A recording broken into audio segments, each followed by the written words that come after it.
মই শ্ৰী ৰামনাৰায়ণ সিং শিৱসেনা অসম ৰাজ্যিক সভাপতি হয়। আজিৰ দিনটো অসম জাতীয় পৰিষদ যে পদক্ষেপ লৈছে সমূহ ভাষা ভাষী ৰাইজক অসমীয়া অস্তিত্ব অসমীয়া ভাষা সংস্কৃতিৰ এটা অংগ অটুট অংগ হিচাপত যে লৈছে আজি এই বহুত সন্মানীয় পদক্ষেপ।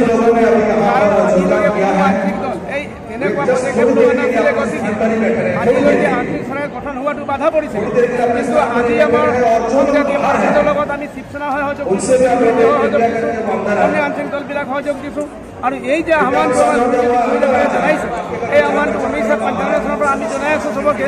তেখেতে কৈছে আমি হিন্দী ভাষী অসমীয়া, বাংলা ভাষী অসমীয়া, অসমীয়া ভাষী অসমীয়া, আমি বৃহত্তৰ অসমীয়া সমাজে আমাৰ অসমটো পঢ়িব লাগিব। অসমীয়া ভাষা সংস্কৃতি জাতি মাটি ভেটি সুৰক্ষা কৰিব লাগিব। অসমত যেতিয়ালৈকে 70% মানুহ থাকিব অসমীয়া ভাষা কোৱা তেতিয়াই অসমীয়া ভাষা মৰ্যাদাটো থাকিব। আৰু আজি এই সপোনটো পূৰা হ'ব।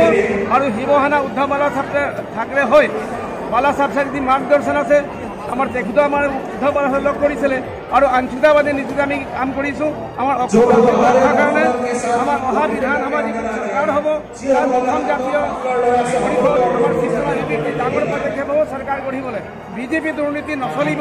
বিজেপি অসমীয়া আৰু অসমীয়া ভাগ কৰি দিছে।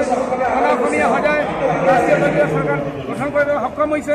গতিকে বিজেপিক ঘূৰাবৰ কাৰণে ক্ষমতাবিহীন কৰিবৰ কাৰণে আজি এই যে পদক্ষেপ লোৱা হৈছে প্ৰত্যেক ভাষা ভাষী অসমীয়া আজি যোগদান দিছে। সেই যোগদানটো আমাৰ অসমৰ অস্তিত্ব ৰখাৰ কাৰণে আমাৰ 855 শ্বহীদ হৈছিলে ছাত্ৰসকল, 10,000কে বেছি মানুহ শ্বহীদ হৈছে ভাষা আন্দোলনত।